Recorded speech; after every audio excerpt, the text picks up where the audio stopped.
परिणाम हमारे सामने है। इन परिणामों से सबक लेना हर राजनीतिक दल की जिम्मेदारी।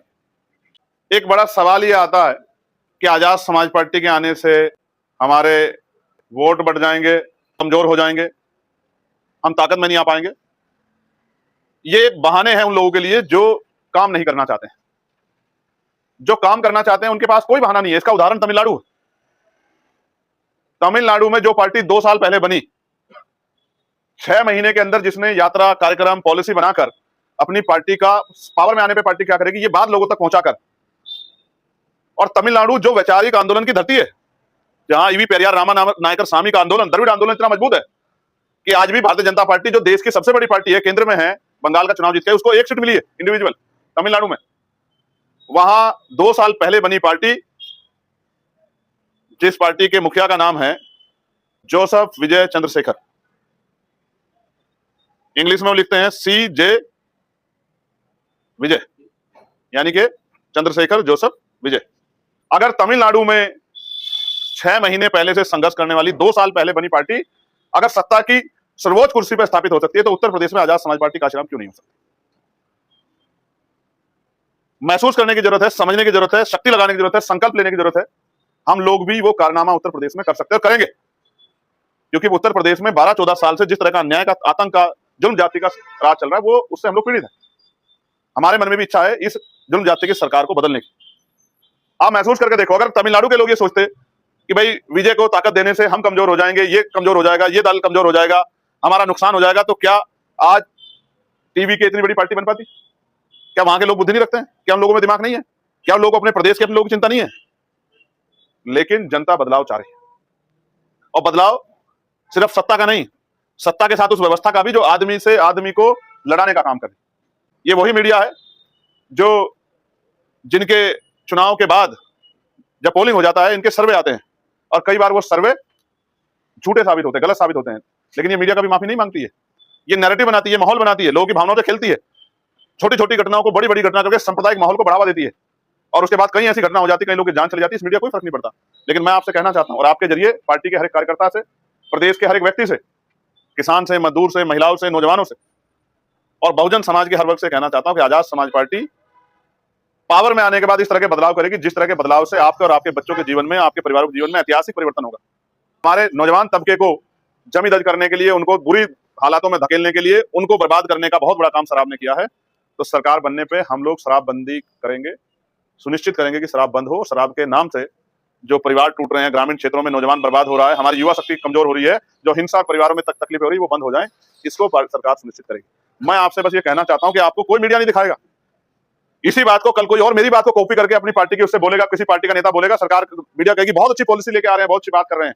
ऐसे ही कौन कहता था कि विजय जो है, जोसेफ विजय चंद्रशेखर टीवी के राष्ट्रीय लीडर जो है, वो सबसे बड़ी पार्टी बन जाए? कोई कहता 10 सीट जीतेंगे, कोई कहता 5 सीट जीतेंगे, कोई कहता था कि वोट तो मिल जाएगा लेकिन बहुत बड़ी ताकत तो नहीं बनेंगे। लेकिन कहते हैं ना कि संघर्षों के साय में घनघोर जवानी चलती है, पलती और इतिहास उधर झुक जाता है जिस ओर जवानी चलती है। अगर जवानी और जमाना तय कर ले, लोकतंत्र है, तो जो वहां हुआ है सबके विरोध के बाद, बड़े बड़े नेता, 3-3 बार के मुख्यमंत्री को जनता ने हरा के संघर्ष करने वाले लोगों को, नए लोगों को मौका दे दिया। मैं आपको बहुत जिम्मेदारी से कह रहा हूं, कब तक हम ये झूठ कहते रहेंगे कि ये इसको कमजोर कर रहा है? मैं पूछना चाहता हूं, तमिलनाडु के लोग क्या आपसे कम पढ़े लिखे हैं? उनको नहीं पता कौन कमजोर कर रहा है, कौन ताकत दे रहा है? उन्होंने ऐसा फैसला क्यों लिया? क्योंकि वो जानते हैं कि किसी भी राजनीति से अब इस प्रदेश का भला होने वाला नहीं है, इसलिए उन्होंने फैसला लिया।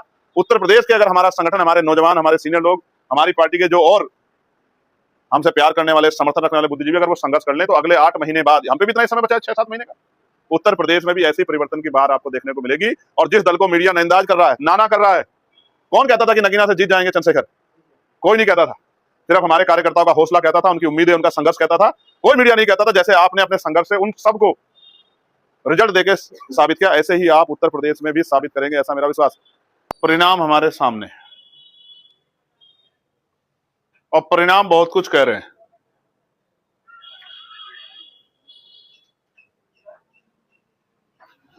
इन परिणामों का आकलन करना, चिंतन करना,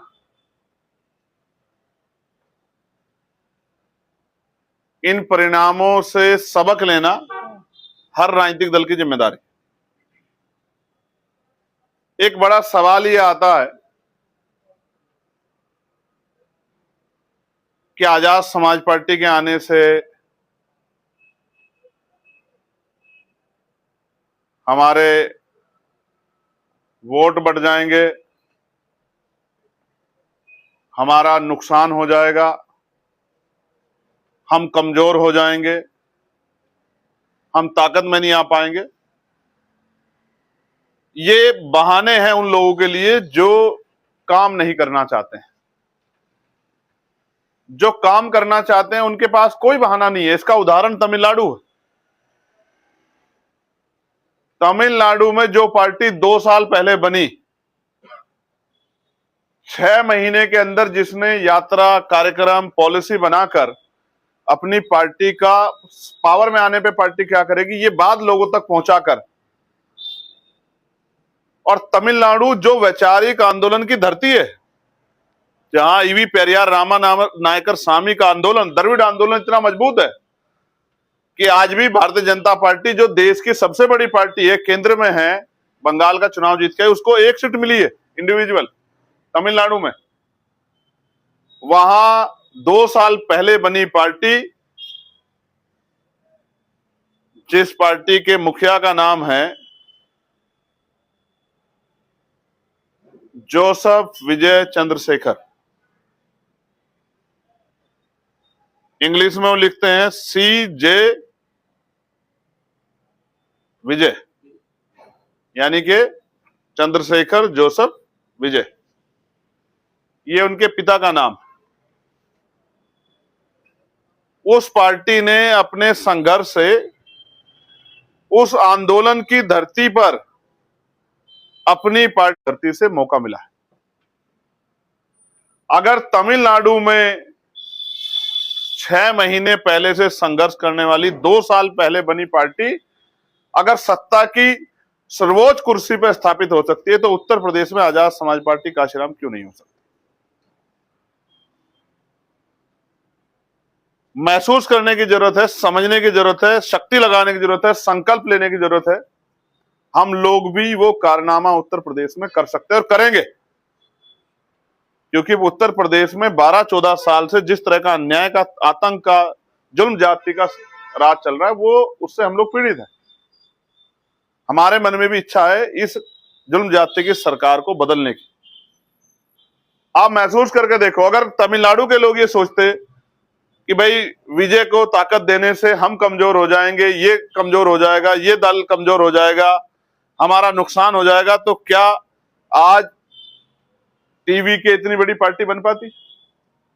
क्या वहां के लोग बुद्धि नहीं रखते हैं? क्या उन लोगों में दिमाग नहीं है? क्या उन लोगों को अपने प्रदेश के, अपने लोगों की चिंता नहीं है? लेकिन जनता बदलाव चाह रही है, और बदलाव सिर्फ सत्ता का नहीं, सत्ता के साथ उस व्यवस्था का भी जो आदमी से आदमी को लड़ाने का काम कर रही, जो धर्म के आधार पे, जाति के आधार पे, क्षेत्र के आधार पे, लिंग के स्थान के आधार पे भेदभाव करती है और जुल्म जाति करती है, और जिस व्यवस्था में आजादी के 75 साल बाद भी हम लोग रोटी रोटी के लिए मजबूर। रोटी, कपड़ा, मकान के अधिकार संविधान देता है,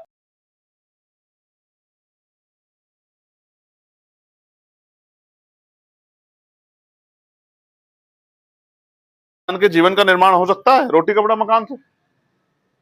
तो जवाब यह है कि यह संभव नहीं। मैं आपको बताना चाहता हूं, और आपके माध्यम से आजाद समाज पार्टी, भीम आर्मी के एक कार्यकर्ता को, और जो आज हमारे दल में नहीं, उनको भी ये बताना चाहता हूं कि जब आप गांव में जाएंगे तो आपको लोगों को क्या बताना है, क्योंकि आपकी बात को मीडिया नहीं दिखाएगी। मीडिया यहां 1000-1500 लोगों की रैली को बहुत बड़ा चढ़ा के बताएगी, लेकिन आपने जो 20-20, 40-40, 50-50 लोगों की रैलियां की है, उसको मीडिया नहीं दिखाई, क्योंकि मीडिया के, भारतीय मीडिया का चरित्र आप जानते हैं कि वो एजेंडे के आधार पे बात को दिखाती है और एजेंडे के आधार पे बात को पहुंचाती है। ये वही मीडिया है जो जिनके चुनाव के बाद जब पोलिंग हो जाता है, इनके सर्वे आते हैं, और कई बार वो सर्वे झूठे साबित होते हैं, गलत साबित होते हैं, लेकिन ये मीडिया कभी माफी नहीं मांगती है। ये नैरेटिव बनाती है, माहौल बनाती है, लोगों की भावनाओं से खेलती है, छोटी छोटी घटनाओं को बड़ी बड़ी घटना करके सांप्रदायिक माहौल को बढ़ावा देती है, और उसके बाद कई ऐसी घटना हो जाती, कई लोगों की जान चली जाती, इस मीडिया को कोई फर्क नहीं पड़ता। लेकिन मैं आपसे कहना चाहता हूं और आपके जरिए पार्टी के हर एक कार्यकर्ता से, प्रदेश के हर एक व्यक्ति से, किसान से, मजदूर से, महिलाओं से, नौजवानों से और बहुजन समाज के हर वर्ग से कहना चाहता हूं कि आजाद समाज पार्टी पावर में आने के बाद इस तरह के बदलाव करेगी जिस तरह के बदलाव से आपके और आपके बच्चों के जीवन में, आपके परिवारों के जीवन में ऐतिहासिक परिवर्तन होगा। कैसा? कि हम 12वीं तक की पढ़ाई मुफ्त करेंगे। कक्षा 1 से लेकर और कक्षा 12 तक की पढ़ाई मुफ्त करेंगे। वो बच्चा किसी जाति का हो, किसी धर्म का हो, किसी क्षेत्र का हो, और चाहे वो हिंदी मीडियम में पढ़े या इंग्लिश मीडियम पढ़े। हालांकि हमारा एक और संकल्प ये है कि हम सरकारी स्कूलों को ही प्राइवेट स्कूलों से बेहतर बनाएंगे। लेकिन अगर कोई प्राइवेट स्कूल में भी पढ़ना चाहता है, क्योंकि उस तरह का तत्कालिक प्रथम साल में उस तरह की सरकारी स्कूल उतने हम पे जो है अवेलेबल नहीं होंगे, तो अगर कोई प्राइवेट स्कूल में भी पढ़ेगा, जिसके लिए आज और कक्षा 1 से लेके प्री नर्सरी से लेके 12वीं तक की पढ़ाई, जब तक 12वीं का मतलब क्या है कि बच्चा कक्षा 6 का जो नया हमारा नियम आ गया है कि कक्षा 6 का बच्चा पहली कक्षा में एडमिशन लेगा। 6 साल तक के बच्चे को आप पहली क्लास के में एडमिशन दिला सकते हैं, उससे कम के को नहीं। तो 12 और 6 18, यानी कि बालिग हो जाएगा व्यक्ति तब तक की उसकी पढ़ाई, जब तक उसका बौद्धिक विकास, क्योंकि भारत में वोट डालने की जो सीमा है वो 18 साल की है। तो 18 साल का आदमी को समझदार व्यक्ति माना जाता है। जब वो व्यक्ति अपने पैरों पे खड़ा हो जाएगा, अपने आप को, अपने भविष्य के निर्माण को, अपने सपनों को धार, विचार और रास्ता दे सकता है कि उसको डॉक्टर बनना है, इंजीनियर बनना है, वकील बनना है, जज बनना है, प्रोफेसर बनना है, इंजीनियर बनना है, इकोनॉमिस्ट बनना है, साइंटिस्ट बनना है। जब वो सोच सकता हो, सपने देख सकता हो, तब तक की उसकी पढ़ाई मुफ्त होगी। जिससे सबसे बड़ा फायदा क्या होगा कि आज गरीब आदमी अपने बच्चों को मजबूरी में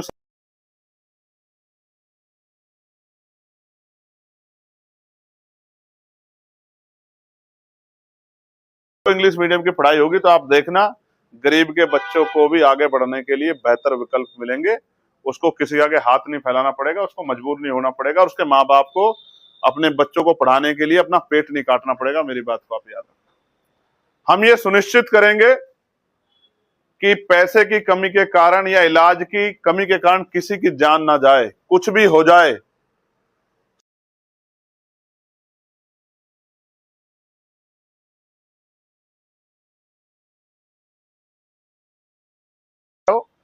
एक्सीडेंट हो जाए या कोई और किसी बड़ी बीमारी से पीड़ित हो, उसको दवाइयों के लिए अस्पतालों में लाइन नहीं लगानी पड़ेगी, बड़े बड़े हॉस्पिटलों के यहाँ अपनी जेब नहीं कटानी पड़ेगी। चाहे 1 लाख रुपए लगे या 1 करोड़ रुपए या 10 करोड़ या 100 करोड़ रुपए, हर व्यक्ति के जीवन सुरक्षा की गारंटी सरकार देगी और हर व्यक्ति का इलाज मुफ्त होगा।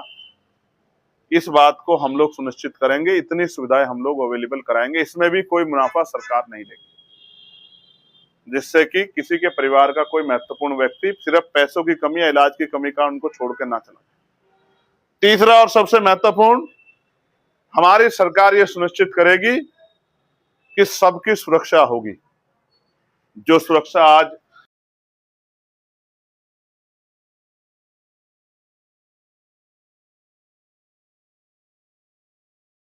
पैसे वालों को मिलती है, उससे बेहतर सुरक्षा की व्यवस्था आम आदमी के लिए होगी, गरीब आदमी के लिए होगी, गांव में रहने वाले अंतिम गरीब परिवारों के लिए होगी। कोई किसी की जान को कमजोर, उसकी कीमत को कम आके कोई किसी पे हिंसा नहीं कर पाएगा। मैं इस बात की गारंटी आपको देता हूं। एक तरफ चाहे कितना बड़ा मजबूत आदमी हो, दूसरी तरफ चाहे कितना कमजोर आदमी हो, अगर कोई उनका वाद विवाद होगा तो प्रदेश की सुरक्षा व्यवस्था का माहौल ऐसा होगा कि वो उससे मुंह से वाद विचार तो कर सकता हो, लेकिन हिंसा नहीं कर पाएगा। इस बात की गारंटी सरकार देगी। हर व्यक्ति की जीवन रक्षा करने का काम सरकार करेगी। सिर्फ जीवन रक्षा नहीं, उसकी धार्मिक स्वतंत्रता, उनके धार्मिक स्थलों की स्वतंत्रता, चाहे वो हिंदू हो, मुसलमान हो, सिख हो, जैन हो, हर धर्म की धार्मिक स्वतंत्रता, उनकी मान्यताओं का संरक्षण, उनके धार्मिक स्थलों का संरक्षण करने का काम हमारी सरकार करेगी। और जो परमिशन बाबा साहब अम्बेडकर की जयंती पे नहीं मिलती है, बंद कर दी गई है, जगत गुरु सतगुरु रविदास जी की शोभा यात्रा की नहीं मिलती है, सभी धर्मों का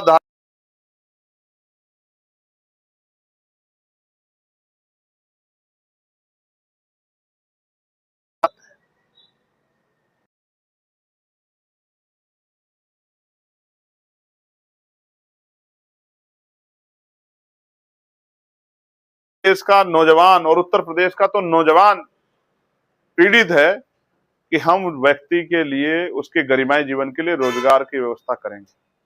जो बैकलॉग है उसको हम भरने का काम करेंगे।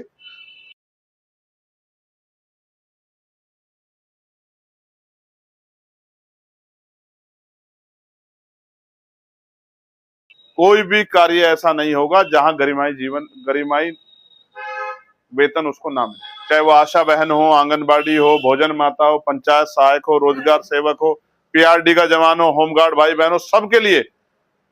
और जब तक रोजगार की व्यवस्था नहीं होती तो रोजगार भत्ता कम से कम 4,000 रुपए सरकार देने का काम करेगी। ये भी, इस बात का भी मैं आपको विश्वास।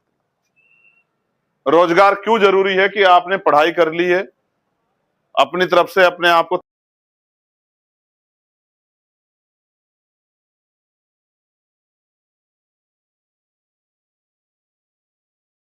माँ बाप के सपने पूरे करने के रोजगार है ही नहीं, कहीं सरकारों ने व्यवस्था नहीं कर रही, इसलिए रोजगार नहीं मिल पा रहा। तो इसलिए हम लोग सुनिश्चित करेंगे कि हर कीमत पर प्रत्येक व्यक्ति को रोजगार मिलना ही चाहिए। अब उसका प्रबंध सरकार पक्की नौकरी देके, संविदा और ठेकेदारी की नौकरियों को मजबूत करके, लोन देके, कृषि और उद्योगों को बढ़ावा देके, हर वो प्रयास करके, स्किल डेवलपमेंट कार्यक्रम चला के हर वो प्रयास करके करेगी जिससे कोई भी परिवार रोजगार से अछूता ना रहे, जिसको किसी के आगे हाथ फैलाना पड़े। हमारी सरकार महिलाओं का सशक्तिकरण, इस सरकार के झूठ की तरह नहीं, वास्तविक सशक्तिकरण, उनकी रक्षा, उनकी सुरक्षा सुनिश्चित करेगी। किसी बहन बेटी का अपमान और उन पर हिंसा ना हो, और हिंसा करने वाला किसी जाति धर्म का हो, किसी परिवार से जुड़ा हुआ हो, वो चैन से रात को घर नहीं सोएगा। ये सुनिश्चित करेगी 24 घंटे के अंदर अगर कहीं कोई घटना हुई है तो उसमें अपराध दायर करा के और उस व्यक्ति की गिरफ्तारी 24 घंटे के अंदर सुनिश्चित हो, इस बात की व्यवस्था सरकार करेगी। और पीड़ित परिवार की सुरक्षा हो, उसके अंदर भय का, डर का माहौल ना हो कि सामने वाला मजबूत है, ये भी सुनिश्चित करोगी। और महिलाओं को घर पे रोजगार, और जो बुजुर्ग महिलाएं उनको पेंशन, जो आज 500-700 रुपए मिल रही है, उसको बढ़ा के 3,000 रुपए पेंशन करने का काम आजाद समाज पार्टी करेगी। उससे आगे बढ़ते हुए किसानों का ऋण माफ, किसानों का ऋण जो है वो माफ करने का काम सरकार करेगी। किसानों को नए अवसर और बहुत सारे इस तरह की जो नए बीज, नई जो है नीतियां बना के, नई जो है उस तरह की पॉलिसी लाके किसान को अपने पैरों पे खड़ा करने का काम करेगी। जिस दिन गांव का किसान अपने पैरों पे खड़ा हो जाएगा तो बहुत सारे रोजगारों का सृजन अपने आप गांव तक हो जाएगा। खेती किसानी को बढ़ावा देगी। गन्ने का मूल्य, जिस तरह पश्चिम में गन्ना है, गन्ने के मूल्य में बड़ा बदलाव करके गन्ने के मूल्य को बढ़ाएगी। और जो अन्य खेतियां है उनको भी गवर्नमेंट खरीदने का काम करेगी, उनकी फसल को, उसकी लीगल गारंटी देगी एमएसपी की। फिर उसके साथ मजदूर को न्यूनतम वेतन सुनिश्चित करेगी। ऐसा नहीं कोई मजबूत आदमी 200 रुपए में, 150 रुपए में काम करा ले। एक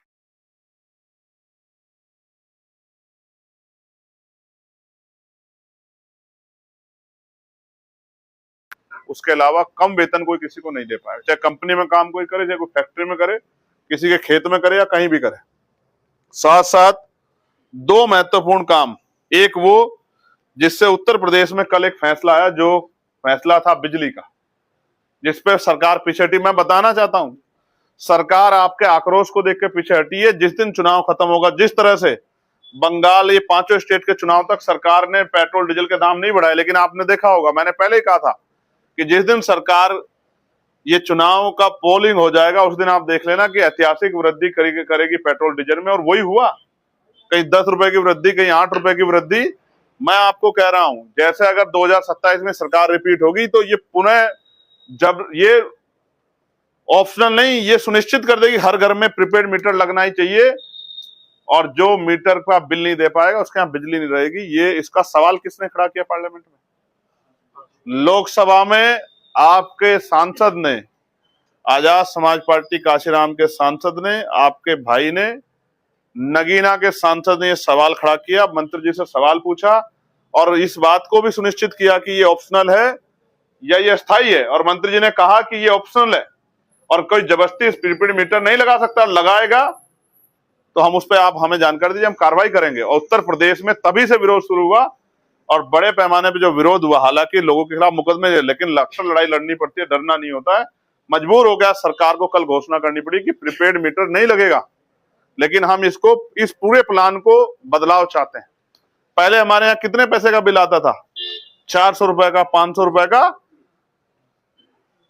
और हर परिवार उस बिल को देकर अपने आप को, उस बिल को चुका के राजस्व भी देता था और बिजली की व्यवस्था भी होती थी। लेकिन प्राइवेट कंपनियों को जब बिजली दी गई है तो वही बिल 500 रुपए से बढ़ के 5-7 हजार रुपए तक चला गया। मैं आपको विश्वास दिलाता हूं, और पार्टी के लोग इस बात को जाके जोर शोर से कहें कि प्रीपेड मीटर नहीं, पुराना बिल, वही 400-500 रुपए का बिल सुनिश्चित करेगी सरकार, जिससे गरीब की जेब पे डाका ना पड़े। और शायद आप इस बात से असहमत हो, लेकिन पार्टी का ये निर्णय है कि शराबबंदी होनी बहुत आवश्यक है प्रदेश के अंदर। बहुत सारे झगड़ों की जड़ शराब है, बहुत सारे परिवारों के टूटने की जड़ शराब है, बहुत सारे बड़े बड़े विवादों की जड़, हिंसाओं की जड़ शराब है।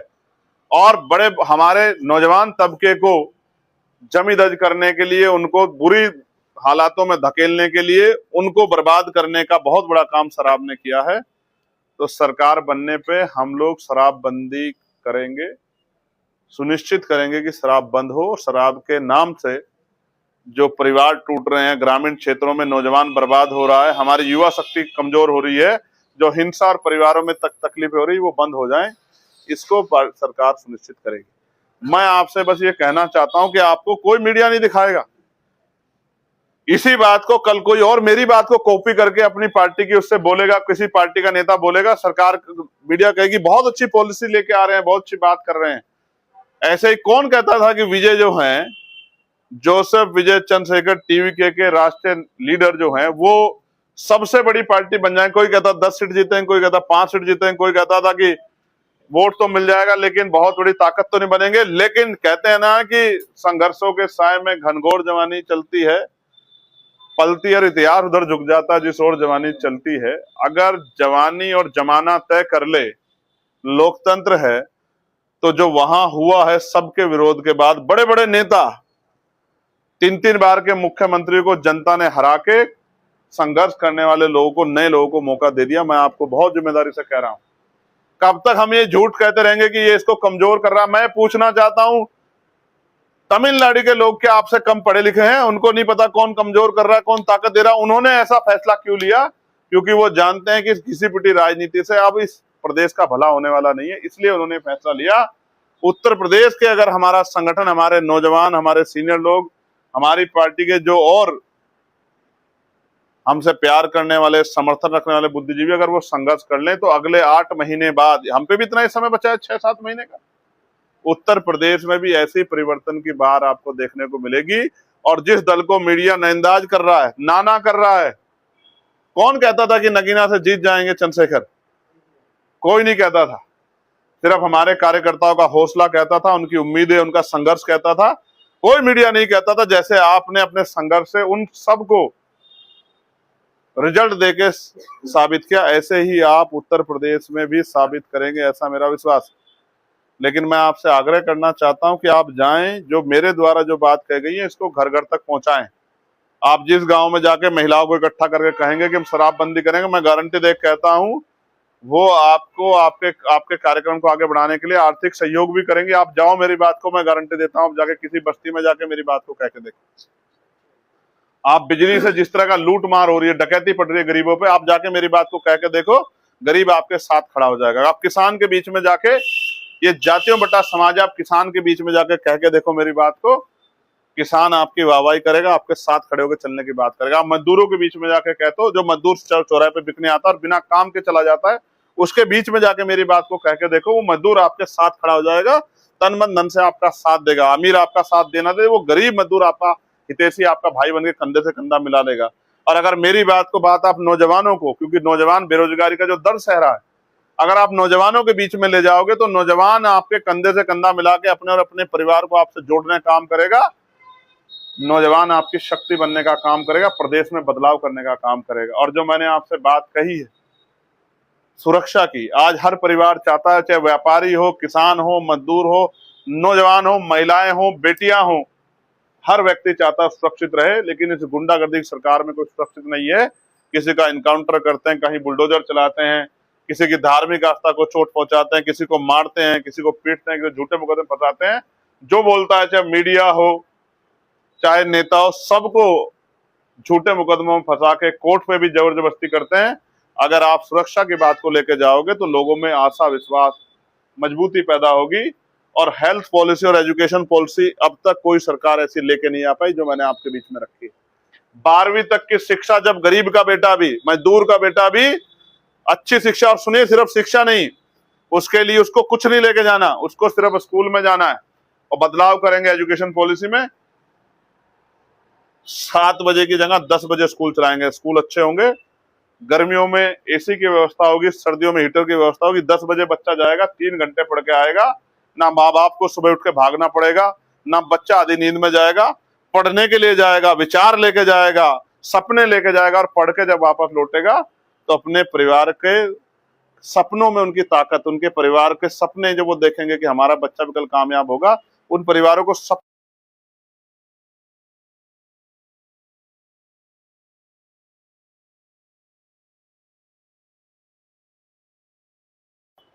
उसको जिस जिस चीज की आवश्यकता आगे बढ़ने के लिए, पढ़ने के लिए, उसके बौद्धिक विकास के लिए, उसके शारीरिक विकास के लिए, वो खाने पीने लेके हर चीज की व्यवस्था सरकार करके देगी स्कूल में। आप मेरी बात को याद करना, एक ऐसा भारत बन जाएगा, एक ऐसा उत्तर प्रदेश बन जाएगा जिसकी कल्पना नहीं की होगी नेताओं ने। क्योंकि नेता तो इन बड़े बड़े स्कूल खोल के बैठे हैं, बड़े बड़े हॉस्पिटल खोल के बैठे हैं, ये इस पॉलिसी को कभी किसी के मतलब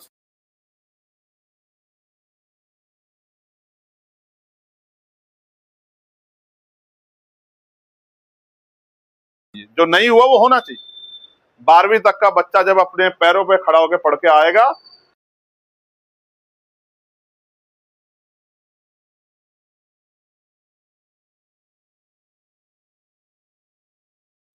चाहे वो मुसलमान का हो, चाहे वो जैन का हो, सिख हो, जब वो बराबर की शिक्षा लेंगे तो सिर्फ भारत में नहीं, सिर्फ उत्तर प्रदेश, पूरी दुनिया में अपने आप को उड़ने के लिए पंख लगा के अपने आप को रोजगार के लिए तैयार करेंगे, स्वाभिमान सम्मान के जीवन के लिए तैयार करेंगे। इसी से बदलाव होगा, इसी से गरीबों के जीवन में खुशहाली आएगी। वरना 5,000, 500 रुपए, 2,000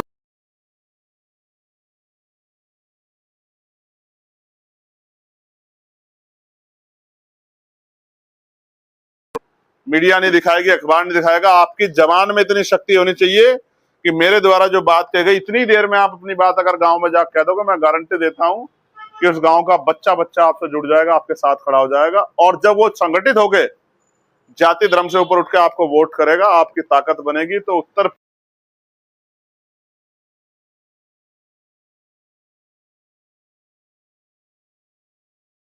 में वही आएगा जो दूसरे लोग हिस्से में आए। जहां एक तरफ सरकार ने गुंडागर्दी से लूट लिया है चुनाव, बंगाल का जो आपने मैंने सबने देखा, लेकिन वहीं तमिलनाडु ने एक नई शक्ति, एक नया संदेश देश की राजनीति को देने का काम किया कि हम युवा राजनीति को मौका देना चाहते हैं। उस युवा राजनीति में आप और मैं बराबर के हिस्सेदार हैं। हम सब लोगों को मिलकर काम करके इस शक्ति को आगे बढ़ाना है। हम खेल के, जिसको भूख लगी और रोटी ना समय मिले, उसको रोटी की अहमियत का पता होता है, प्यासे को पानी की अहमियत का पता होता है, जो धूप में तप रहा हो उसको गर्मी का एहसास होता है, जो ठंड में कांप रहा हो उसको सर्दी का एहसास होता है, जिसने अपमान ना सहा हो उसको अपमान का क्या पता है, और जिसने अन्याय ना सहा हो अन्याय के खिलाफ लड़ेगा कैसे। सब कुछ आपके सामने। जब वहां से यहाँ तक का रास्ता तय किया इन कठिनाइयों में, तो आगे का रास्ता तो बड़ा आसान है। लेकिन शर्त यही है कि सब लोग लक्ष्य को ध्यान में रख के काम करें, व्यक्तिवाद से बचें। तो मुझे लगता है ये काम मुश्किल नहीं है। और रहोगे व्यक्तिवाद में और नहीं जाके फील्ड में काम करोगे, हर एक व्यक्ति को संकल्प लेके काम करना चाहिए कि मुझे मेरे प्रदेश के लिए काम करना है, मुझे मेरे गांव के लिए, मेरे जिले के लिए, मेरे कस्बे के लिए, मेरे शहर के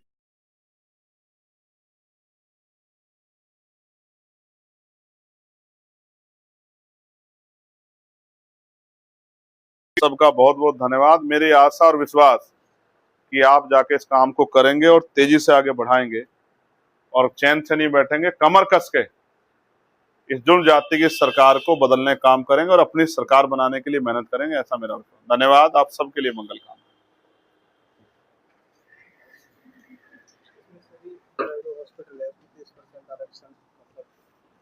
नहीं नहीं